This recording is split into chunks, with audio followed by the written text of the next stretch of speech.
ఈరోజు ఎన్నో ఏళ్లుగా మన ప్రొద్దుటూరు ప్రజల ఆకాంక్ష అయినటువంటి ఈ ప్రొద్దుటూరు జిల్లా ఏర్పాటు పైన మరి ఈరోజు పత్రికా సమావేశం ఏర్పాటు చేసి వీటి సాధ్యము అసాధ్యము దీని యొక్క ఆవశ్యకత అన్నిటిపైన మరి చర్చ జరుగుతూ ఉంది.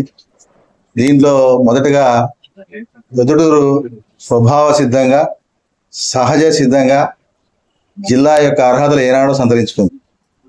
ఉదాహరణకు మనం ఇప్పుడు ఉన్నటువంటి ఆసుపత్రి జిల్లా ఆసుపత్రి, మనకు ఉన్నటువంటి కోర్టు జిల్లా కోర్టు, మనకు ఉన్నటువంటి రిజిస్టర్ ఆఫీసర్ జిల్లా రిజిస్టర్ ఆఫీసర్, ఇలా ఈ విధంగా అనేక కార్యాలయాలు జిల్లా అనే పేరుతోనే కడప జిల్లా ఉన్నప్పటికీ కూడా ఇక్కడ జిల్లా అని పిలువబడేటువంటి కార్యాలయాలు మనకు ఇప్పటికే ఉన్నాయి.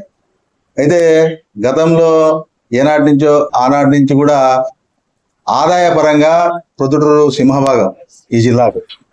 కనీసం రెవెన్యూ అధికంగా ఉన్నా కూడా రెవెన్యూ డివిజన్ కూడా మనకు లేదు ఇంతవరకు. మనం ఇంకో రెవెన్యూ డివిజన్లో భాగంగా ఉన్నాం. ఈ బాధ చాలా రోజుల నుంచి ఉంది. అందుకనే దీని బాధను తొలగించడానికి ఇది సరైన అవకాశం. ఎందుకంటే రాష్ట్రంలో జిల్లాల పునర్నిర్మాణ ఏర్పాటు యొక్క ప్రణాళిక జరుగుతూ ఉంది కాబట్టి ఈ సందర్భంలో కనీసము మనకు అవకాశం ఉన్నా కూడా గొంతెత్తేవాళ్ళు లేరు అనేటువంటి బాధలో అందరం కలిసికట్టుగా ఈరోజు ఈ గొంతెత్తడం జరుగుతూ ఉంది. మరి దీంట్లో సాధ్యాసాధ్యాలు ఇప్పుడు అన్ని మనం చర్చించినాం, అన్ని సానుకూలతలు చెప్పినాము. సాధ్యాసాధ్యాలు ఎలా అని అన్నారు. అయితే ఇప్పటికే కేంద్ర ప్రభుత్వము ఒక దీర్ఘ ఆలోచనతో వెళ్తా ఉంది. ఇప్పటికే నూతన పార్లమెంట్ భవనం నిర్మాణం చేసింది. దాదాపుగా 1000 మంది పార్లమెంట్ సభ్యులు కనువుగా ఉన్నటువంటి పార్లమెంట్ను కొత్తది నిర్మాణం చేసింది. అదేవిధంగా దాని ఉద్దేశం ఏంటంటే భవిష్యత్తులో పార్లమెంట్ సంఖ్య కానీ, రాష్ట్రాల సంఖ్య కానీ, అదేవిధంగా శాసనసభ స్థానాల సంఖ్య కానీ ఇవన్నీ పెంచాలనేటువంటి ప్రణాళికతో ఉంది.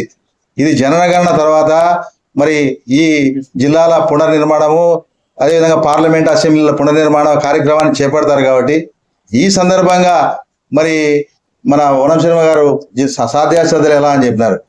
కొత్త పార్లమెంట్ స్థానాల ఏర్పాటులో ఖచ్చితంగా ప్రొద్దుటూరును పార్లమెంట్ స్థానంగా మనం ఏర్పాటు చేసుకోగలిగితే ప్రతి పార్లమెంట్ స్థానం ఇప్పుడు జిల్లా అయింది కాబట్టి ఆ విధంగా జిల్లా అవడానికి అవకాశం మెరుగ్గా ఉంటుందని చెప్పేసి మేము కోరుతాను. అదేవిధంగా ఇప్పుడు ఏవైతే చెప్తున్నారో ప్రాంతాలు, ఈ ప్రాంతాల్లో రేపు వచ్చేటువంటి శాసనసభ స్థానాలు కూడా పెరిగేటువంటి అవకాశం ఉంది కాబట్టి విశాలమైనటువంటి శాసనసభ స్థానాలు మన చుట్టుపక్కల ఉన్నాయి కాబట్టి వాటిని కొత్త శాసనసభ స్థానాలు, కొత్త పార్లమెంట్ స్థానము, ఆ పార్లమెంట్ ప్రొద్దుటూరు పార్లమెంట్ అయినప్పుడు ఖచ్చితంగా పార్లమెంటు స్థానమే జిల్లా అవుతుంది అనేటువంటి విషయాన్ని మనం గతంలో చూసినా ఆ విధంగా చేసుకోవచ్చు. దీని ద్వారా మనకు ఏవైతే జిల్లాకు వచ్చేటువంటి మెడికల్ కాలేజ్ కానీ, నవోదయ స్కూల్ కానీ, మిగతా ఇతరత్ర అన్ని కార్యాలయాలు మిగతా కూడా మన వాళ్ళు చెప్తున్నారు, ఇవన్నీ సదుపాయాలు కానీ వస్తాయి.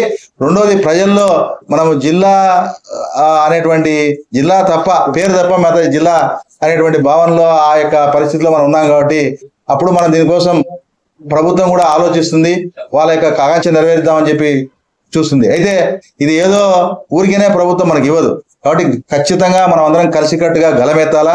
దీనిపైన ఒక నిర్మాణాత్మకమైనటువంటి ఉద్యమ ప్రణాళిక రచించాలా. అదేవిధంగా అనేక రకాలైనటువంటి సంప్రదింపులు మన నాయకుల యొక్కను ప్రేరేపించడం ద్వారా, మరి ప్రభుత్వాలను సంప్రదించడం ద్వారా, అనేక ప్రయత్నాల ద్వారా ఈ సాధనకు మనం అందరం కూడా చేసుకోవాలని చెప్పి ఇది తొలి అడుగు. ఖచ్చితంగా మలి అడుగు చాలా గంభీరంగా ఉండాలా, చాలా పెద్దగా ఉండాలి. సాధన అనేటువంటిది మాత్రం ప్రధాన లక్ష్యంగా ఉండాలా.